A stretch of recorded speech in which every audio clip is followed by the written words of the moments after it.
আর আমার আরেকটা প্রশ্ন হচ্ছে, ইসলামে বলা আছে যে দাসীর সাথে হচ্ছে শারীরিক সম্পর্ক করা যাবে। তাহলে বিয়ের আগে যদি আ ছেলে এবং মেয়ে ২ জনই যদি সম্মতি পোষণ করে তাহলে সেটা শারীরিক সম্পর্ক করা হারাম কেন বিয়ের আগে?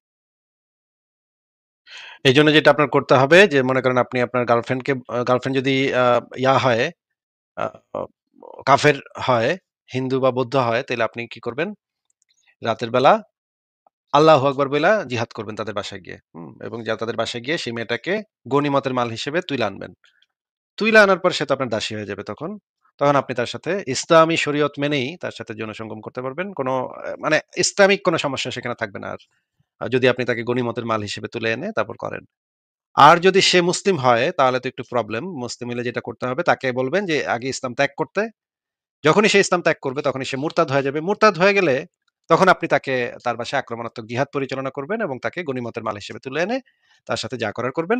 করার পরে আবার কাজকর্ম যখন শেষ হবে আপনাদের তখন আবার তাকে বলবেন আবার ইসলামটা কবুল করতে বা তার ধর্মে ফেরত যাইতে তাকে মুক্ত করে দিবেন। হিন্দু হইলে মুক্ত করে দিবেন। আর যদি মুসলিম হয় তাকে বলবেন আবার ইসলামটা কবুল করে নিতে। এই মধ্যবর্তী সময়ে সে যেহেতু আপনি আক্রমণাত্মক জিহাদ করে তাকে দাসী বানায়, তাকে গনিমতের মাল বানায় তার সাথে করছেন, এটাতে ইসলামিক কোনো সমস্যা নাই। ইসলাম একদম সম্পূর্ণভাবে এটাকে জায়েজ বলবে। আ তো এইটা তো আপনাকে বুদ্ধি দিয়ে দিলাম। আপনি যদি এটা করতে চান বা যারা এটা করতে চায় তারা এই পদ্ধতিটা এপ্লাই করতে পারে। আমি যেটা বললাম সেটা একদম মানে সঠিক শরিয়াসম্মত উপায়। মানে গার্লফ্রেন্ডের সাথে ডেট করা ১৪ই ফেব্রুয়ারির আগের রাতে আপনারা এই কাজটা করবেন। তারপরে কইরা ১৪-১৫ ফেব্রুয়ারি আপনারা ইয়া করে দিবেন আবার মানে ইসলাম কবুল করতে বলবেন বা তাকে মুক্ত করে দিবেন। ২ টার একটা করবেন। না, হ্যাঁ, ভাই বলেন। মানে আমার প্রশ্নটা হচ্ছে যদি দাসীর সাথে শারীরিক সম্পর্ক করা যায় তাহলে বিয়ের আগে অন্য কোনো নারীর সাথে সে যদি সম্মতি পোষণ করে তাহলে কেন শারীরিক সম্পর্ক করা যাবে না? এটা হলো আমার মানে কেন ইসলামে এটা বাধা কেন দেওয়া হলো? এটা হলো আমার প্রশ্ন আরকি। তা তো ভাই আমরা বলতে পারব না ভাই। এটা তো মানে সেই সময়ে হয়তো এই রকমের কালচার ছিল যে দাসী-বান্দীর সাথে করাটা সে সময় খুবই স্বাভাবিক ব্যাপার ছিল। মোহাম্মদও ভাবছে এটা খুবই স্বাভাবিক ব্যাপার। এটা তো করবই আমার বান্দি আমি করব না? করছে। কিন্তু ওই সমাজে হয়তো এই যে এই ধরনের কাজ অন্যায় হিসেবে গণ্য ছিল। সেটা করছে।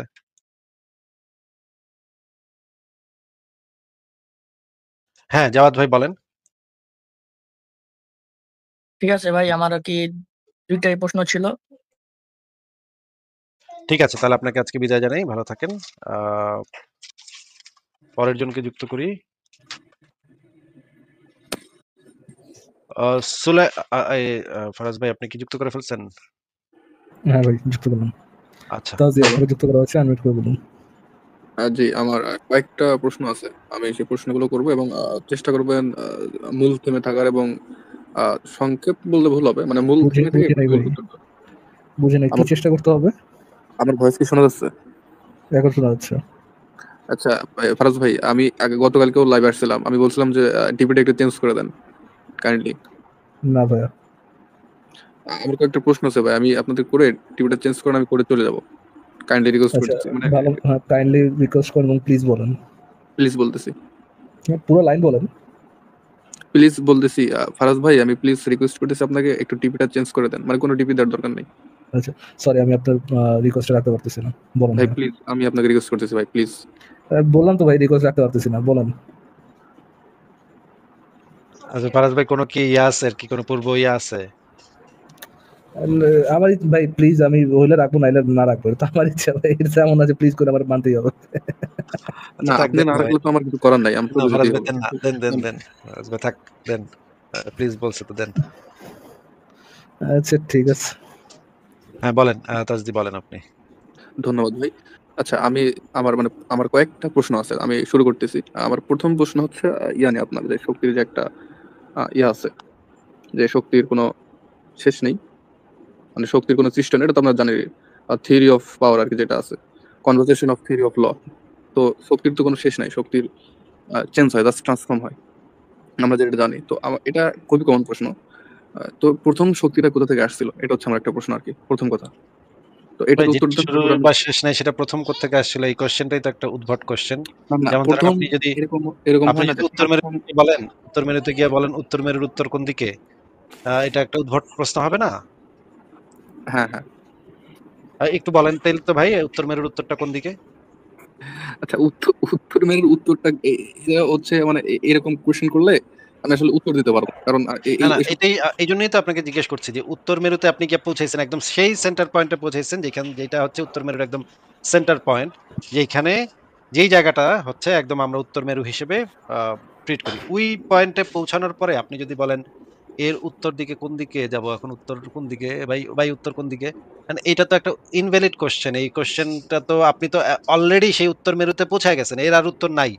এর হ্যাঁ, হ্যাঁ। থেকে আর কোনো উত্তরে আপনি যাইতে পারবেন না। একসময় আপনার ভালো বন্ধু ছিল আতাউল ভাই। আচ্ছা, আচ্ছা, কে ভালো আমি বলতে? কোশ্চেনটা আবার করতেছি। শক্তির আচ্ছা, যে থিওরি আছে সেইখানে আচ্ছা, এটা আমরাও জানেন, আমি বলে নেই তারপরে আচ্ছা, অ্যান্সার। আচ্ছা। যেইখানে মানে যে শক্তির অবিনশ্বরতা সূত্রতে যেটা বলা হচ্ছে যে শক্তির শুরু বা শেষ নাই। হ্যাঁ, নাই বলে দেওয়ার পরে আবার আপনি জিজ্ঞেস করতেছেন শুরুটা কোথায় ভাই? শেষ নাই বুঝলাম ভাই, শুরুটা তাইলে কোথায়? তাইলে শুরু না, না, বা শেষ নাই যেখানে বলে দেওয়া হচ্ছে যে এই সূত্রটাই হচ্ছে শুরু বা শেষ হয় না। তাইলে আপনি তাইলে একটু পরে তো আবার জিজ্ঞেস করবেন, তাইলে আচ্ছা বুঝলাম ঠিক আছে শুরু বা শেষ নাই, তাইলে শেষ কোথায়? তাইলে তো সূত্রটাই তো এখন যদি শুরুটা আমি বইলে দেই যে ভাই শুরুটা হইতেছে কলিমুদ্দিনের ঘরের থেকে শুরু এটার, হ্যাঁ? শক্তির শুরুতে তা হইতেছে কলিমুদ্দিনের ঘরের থেকে শক্তির শুরু ভাই। তাইলে তো আমি শুরুটা বইলে দিলাম। তাইলে তো আর এই সূত্রটা ভ্যালিড থাকলো না। আমার কোশ্চেন করতে একটু ভুল হয়েছে আসিফ ভাই, আমি আবার বলতেছি। আমি আবার বলতেছি, একটু শুনেন। মানে কনজারভেশন অফ এনার্জিতে যেটা বলা হয়েছে যে শক্তির সৃষ্টি বা ধ্বংস করা যায় না, এটা কেবল ট্রান্সফর্ম হতে পারে। তো আমার কোশ্চেনটা এরকম করা উচিত ছিল যে প্রথম রূপে শক্তিটা কি ছিল এটা করা উচিত ছিল, যেহেতু এটা ট্রান্সফর্ম হতেই হয়, শক্তির কি কোনো শেষ আচ্ছা, নেই। ১ম রূপে যেই জিনিসটা ডক্টর পাকিস্তানের যে প্রখ্যাত একজন বিজ্ঞানী ছিলেন ডক্টর আব্দুল সালাম, সেই হ্যাঁ, ডক্টর সালাম যিনি নোবেল পুরস্কার পাইছিলেন। উনি যেটা করছিলেন যে শক্তি আসলে আমরা যেই কয় ধরনের শক্তি মহাবিশ্বে দেখি সেই শক্তিগুলা তিনি মনে করছিলেন সেগুলো একই শক্তি, একই জায়গা থেকে উদ্ভূত, একই জায়গা থেকে উদ্ভূত হয়ে সেই জিনিসগুলা আলাদা হইছে। এই শক্তির যে এতগুলা মানে ভাগ আছে, সেই ভাগগুলা যে আসলে একই সেটা উনি প্রমাণ করার চেষ্টা করছিলেন। কিছু জিনিস ২ টা শক্তিকে তিনি একই রূপের প্রমাণ করতে পারছিলেন। কিন্তু এখন আমাদের কাছে যেই জ্ঞানটা আছে সেই জ্ঞান অনুসারে আমরা বুঝতে পারি যে এটা যদি একই হয় তারপরেও এটার মধ্যে পার্থক্য আছে। নানা ধরনের শক্তি আছে। সেগুলাকে একীভূত এখন পর্যন্ত করা সম্ভব হয় নাই। এগুলা যে একই শক্তির থেকে উদ্ভূত সেই জিনিসটা এখন পর্যন্ত আমাদের কাছে সেই ইনফরমেশন গুলা নাই বা সেই জ্ঞানগুলা নাই। এখন সেটা ১ম কিভাবে হয়েছিল সেই ইনফরমেশন সম্পর্কে জানতে চাইলে ১ম শক্তি আগে মানে শক্তি হচ্ছে অবিনশ্বর, সেটার কোনো শুরু বা শেষ হয় না। এটা হচ্ছে এই সূত্রের মূল কথা। কিন্তু ১ম রূপান্তরটা কোথা থেকে হয়েছিল সে বিষয়ে আমাদের আপাতত কোনো আইডিয়া নাই। আমরা এই বিষয়ে জানি না। আচ্ছা, ঠিক আছে। এখন আমি বিগ ব্যাং থিওরি যে কথা বলতে চাচ্ছিলাম, বিগ ব্যাং এ তো বলা হয়েছে যে প্রথম শূন্য অবস্থায় ছিল না, এটা তো বলা হয়েছে একদম শুরুতে। একদম শূন্য শুরু অবস্থায় ছিল সেটা বিগ ব্যাং তত্ত্বের ভিতরে বলা হয় না। বিগ ব্যাং তত্ত্বের ভিতরে বলা হয় যে মহাবিশ্ব আসলে একটা আ সিঙ্গুলার পয়েন্টে ছিল যেটা ছিল অসীম ঘনত্বের। সেই সিঙ্গুলার পয়েন্ট থেকে বিগ ব্যাং এর সূচনা। তারপর থেকে ১ম দিকে খুবই মারাত্মকভাবে সেটা সম্প্রসারিত হইছে। এখনো সম্প্রসারিত হচ্ছে। কিন্তু শুরুর দিকে সম্প্রসারণের মাত্রাটা ছিল অনেক বেশি। কিন্তু এই সম্প্রসারিত মহাবিশ্ব এই জিনিসটা আসছে একটা সিঙ্গুলার পয়েন্ট থেকে সেটাকে বলা হয়। সেটার সাথে সিঙ্গুলারিটির একটা সম্পর্ক আছে। সেটা ছিল অসীম ঘনত্বের একটা বিন্দু। সেইখান থেকে এইটার আ সূচনা হয়েছে। কিন্তু শূন্য থেকে এসেছে সেটা বিগ ব্যাং থিওরি আসলে মানে সরাসরি বলে না। শূন্য থেকে মহাবিশ্বের উদ্ভব হয়েছে এইটা আবার বলে নতুন আরেকটা তত্ত্ব আছে সেটা হচ্ছে এই বিষয়ে একটা বই আছে। লরেন্স ক্লাউসের প্রখ্যাত পদার্থবিজ্ঞানী লরেন্স ক্লাউসের একটা বই আছে 'ইউনিভার্স ফ্রম নাথিং'। এই বইটাতে বলা হয়েছে এবং এই বইটা খুবই গুরুত্বপূর্ণ একটা বই। তিনি দেখিয়েছেন, তিনি প্রমাণ করেছেন কিছু প্রমাণ সেখানে দেয়া হয়েছে। একদম যে এটা একদম প্রমাণিত সত্য হয়ে গেছে তা না। এটা এখনো থিওরি হয়ে যায় নাই। কিন্তু এটা উনি অনেকগুলা ম্যাথমেটিক্স এর সাহায্যে তাত্ত্বিকভাবে দেখাইছে যে শূন্য অবস্থা হচ্ছে একটা আনস্টেবল অবস্থা যেখানে প্রতিনিয়ত কোনো কারণ ছাড়াই কিছু কণিকার উদ্ভব ঘটে এবং কোনো কারণ ছাড়াই এই কণিকাগুলোর বিনাশ হয়ে যায়। এই আচ্ছা, মধ্যবর্তী সময়ে যে কোয়ান্টাম ফ্লাকচুয়েশন ঘটে সেই সময় কিছু বাড়তি জিনিস রয়ে যায়। সেই বাড়তি জিনিসগুলা ওই যে প্রাথমিক যে কণিকাটা, প্রাথমিক যে অতি ঘন যে বিন্দুটার কথা বিগ ব্যাং তত্ত্বে বলা হয়, সেই বিন্দুটার তৈরির পেছনে ওই অবশিষ্ট অংশ দায়ী। অবশিষ্ট অংশের কারণে ওই বিন্দুটার উৎপত্তি এবং ওই বিন্দুটা থেকে মহাবিশ্বের উৎপত্তি। বুঝলাম। এইটা মোটামুটি বর্তমান সময়ে একটা গুরুত্বপূর্ণ ধারণা। অন্যান্য ধারণাগুলো অন্য অনেকগুলা ধারণা আছে। সেগুলোর ভিতরে এটা একটা গুরুত্বপূর্ণ ধারণা। কারণ এই লরেন্স ক্রাউস বেশ চমৎকার কিছু তাত্ত্বিক জিনিস দেখাইছে। কিন্তু এগুলাকে এখনো পরীক্ষা করা সম্ভব না।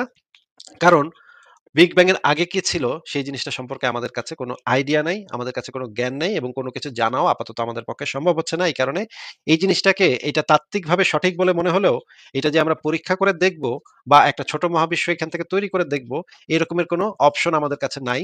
এই কারণে আমরা এই জিনিসটা যে আ একদম 100% সত্য সেটা আমরা দাবি করি না। এটাকে আমরা বলি যে হ্যাঁ, তাত্ত্বিকভাবে এই জিনিসটা সঠিক। তাত্ত্বিকভাবে বেশ কিছু তথ্য প্রমাণ এখানে দেয়া হয়েছে। ওয়েল ভেরি গুড, কিন্তু এটার কোনো বাস্তব প্রমাণ আমরা পাচ্ছি না। এজন্য আমরা এখন পর্যন্ত এটার উপরে রিলাই করতে পারতেছি না। হ্যাঁ, বলেন। আচ্ছা আসিফ ভাই, এই যে মহাবিশ্ব নিয়ে যে কথাগুলো বললেন এতক্ষণ, এইগুলার সিমিলার কথা কি কোনো ধর্মগ্রন্থ এর আগে বলছে?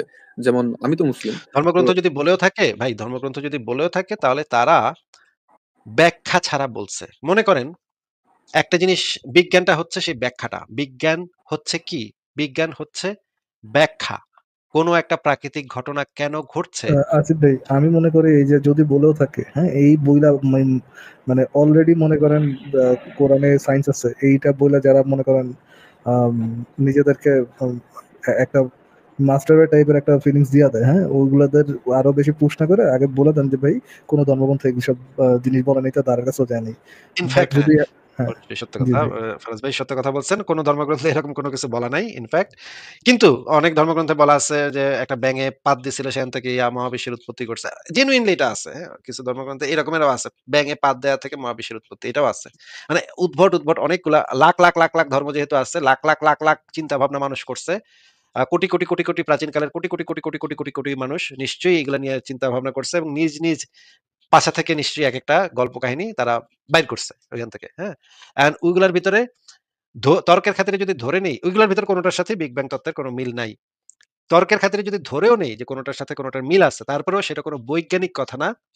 কারণ বৈজ্ঞানিক কথা হচ্ছে বিজ্ঞান কি জিনিস? বিজ্ঞান হচ্ছে এই প্রাকৃতিক ঘটনাটা কেন ঘটতেছে সেটার ব্যাখ্যাটা হচ্ছে বিজ্ঞান। এটার কারণ অনুসন্ধানটা হচ্ছে বিজ্ঞান। বিজ্ঞান কোনো অবজারভেশন করে কেউ যদি কোনো একটা কথা বলে, কোনো একটা স্বাভাবিক অবজারভেশন থেকে যদি কেউ একটা কোনো কথা বলে, যেমন ধরেন আমি ছোটবেলা থেকে দেখি একটা গাছ ছোট থেকে বড় হয়। আমি এটা দেখে আমার কাছে মনে হইলো যে হ্যাঁ, তাই তো। তাইলে তো নিশ্চয়ই মহাবিশ্ব আগে ছোট ছিল, আস্তে বড় হইছে। এটা আমি কোনো ব্যাখ্যা বিশ্লেষণ, কোনো প্রমাণাদি ছাড়া বইলা দিলাম। ইনফেক্ট এই কথাটা ১০,০০০ বছর আগের একজন মানুষের পক্ষে এটা বলা সম্ভব। যে হ্যাঁ, গাছ তো দেখতেছি, মানুষও তো দেখতেছি ছোট থেকে বড় হয়। তাইলে তো মনে হয় এই মহাবিশ্বের যা কিছু আছে সেটা আগে ছোট ছিল। এটা আস্তে বড় হইছে। আস্তে ধীরে বড় হইছে। এটা তো এইরকম যদি একটা কেউ এই অবজারভেশন থেকে যদি এই সিদ্ধান্তে পৌঁছায় এবং সেটা যদি কোনো একটা ধর্মগ্রন্থে কেউ লেখাও থাকে, সেটাকে আমরা বৈজ্ঞানিক জ্ঞানের সাথে মিল আছে এটা ধরতে পারি না। কারণ বৈজ্ঞানিক জ্ঞানের সাথে মিল থাকতে হলে সেটার ব্যাখ্যাটা আমাদেরকে দিতে হবে। এই যে যেই ব্যাখ্যাটা বর্তমান সময়ের বিজ্ঞানীরা আমাদেরকে দিচ্ছে, মহাবিশ্বের উৎপত্তি সম্পর্কে যে বিগ ব্যাং তত্ত্ব আমাদের সামনে দিয়েছে, এমন তো না যে কেউ একজন এসে বিগ ব্যাং তত্ত্ব দিলাম, আর আমরা বললাম মাশাআল্লাহ, সুবহানাল্লাহ, ঠিক কইছেন বিজ্ঞানী হুজুর, ঠিক কইছেন, আলহামদুলিল্লাহ। এরকম করে যে আমরা মেনে নিছি, ব্যাপারটা তো সেরকম না। এই বিগ ব্যাং তত্ত্ব বিভিন্ন ইউনিভার্সিটিতে আ গবেষণা হইছে। বিভিন্নভাবে বিজ্ঞানীরা এই তত্ত্বকে আক্রমণ করার চেষ্টা করছে এবং এই তত্ত্বকে ভুল প্রমাণের চেষ্টা করছে। অনেক ধরনের মারামারি পিটাপিটি বিজ্ঞানীদের ভিতরে এই প্র্যাকটিসটা আছে যে তারা একজন আরেকজনকে ভুল প্রমাণের প্রাণান্ত চেষ্টা করে এবং প্রাণান্ত চেষ্টা করে। একটা পিয়ার রিভিউ জার্নাল যদি আপনি ছাপতে যান, তখন এই যে পিয়ার রিভিউ যখন হবে, তখন এই সেম ফিল্ডের অন্যান্য বিজ্ঞানীরা বা অন্যান্য গবেষকরা আপনার কথাটাকে কাটাছেঁড়া কইরা এমন অবস্থা করবে যেন আপনারটা কোনোভাবেই পার পেতে না পারে। এই প্র্যাকটিসটা বিজ্ঞানীদের মধ্যে আছে এবং এই বিজ্ঞানীদের ভিতরে এই প্র্যাকটিসটা থাকার কারণে এই পদ্ধতিটা, বৈজ্ঞানিক পদ্ধতিটাকে আমরা রিলাই করতে পারি যে একজন বিজ্ঞানী একটা কথা কইলেই সবাই মিলা সুবহানাল্লাহ, মাশাআল্লাহ বইলা মাইনে নিবে না। অন্য বিজ্ঞানীরা সেটাকে যাচাই করে দেখবে, টেস্ট করবে। কোথাও যদি সামান্যতম ভুলও পাওয়া যায়, ওই বিজ্ঞানী এক্কারে ফাইরা ফিরা ফেলবে ওই তত্ত্বরে, হ্যাঁ? এক্কারে ফাইরা ফিরা নাকচ করে দিবে। এই কারণে বৈজ্ঞানিক জ্ঞান থেকে আমরা যেই ব্যাখ্যাগুলা পাই, সেই ব্যাখ্যাগুলা প্রমাণিত এবং সেই ব্যাখ্যাগুলোর পেছনে যুক্তি আছে, প্রমাণ আছে, তাত্ত্বিক ভাবেও প্রমাণিত, প্র্যাকটিক্যালিও প্রমাণিত। যখন আমরা এই জিনিসগুলা দেখি তখন আমরা বুঝি যে এটা একটা বৈজ্ঞানিক জ্ঞান। কিন্তু মানে আমাদের ধানমন্ডি লেকের একটা সুনাহাগা মানে পাগলা, সে গাঞ্জা খায়া কইতাছিল, "মহাবিশ্ব তো বড় হইতাছে।" এইটার সাথে যদি বর্তমান বৈজ্ঞানিক কথাটা মিলাও যায়, সে কইছে কথা কিন্তু সঠিক। বর্তমানে বিজ্ঞানের সাথে কিন্তু মিলা যাচ্ছে। হ্যাঁ? কিন্তু ওইটা হচ্ছে আ রাস্তাঘাটে পায়খানা করে, ওইটা হচ্ছে ধানমন্ডি লেকের পাগলা এটা গাঞ্জা খায়, গাঞ্জা খায়, গাঞ্জা খায়, খায় কইতেছিল, তার কাছে মনে হইতেছিল একদিন গাঞ্জা খায় তার কাছে মনে হইলো সবকিছু বড় হইতেছে। এটা গাঞ্জা খায় তার কাছে ফিল হইছে। ফিল হয়ে এসে কয়ে দিছে যে মহাবিশ্ব বড় হইতেছে। এটার সাথে এটা যদি কথাটা যদি মিলেও যায় তখন তো আমরা ওই গাঞ্জাখোরের কথাটাকে তো আমরা বৈজ্ঞানিক জ্ঞান বা বৈজ্ঞানিক তত্ত্ব হিসেবে গ্রহণ করতে পারি না। তাহলে তো ভাই বিরাট মুশকিলের ব্যাপার হবে। তখন এই যে রাস্তাঘাটের গাঞ্জাখোরদের আমাদের এই সমস্ত গাঞ্জা খায় যে সমস্ত লোকজন কথা বলবে তাদেরকে আমাদের মানে নোবেল পুরস্কার দিতে হবে। তাই না? তাজদি ভাই কি বলেন?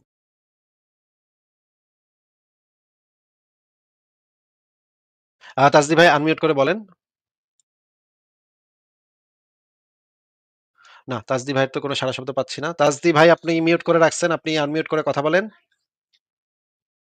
না, তাজদি ভাইয়ের কোনো খবর নাই। তাইলে বিদায়।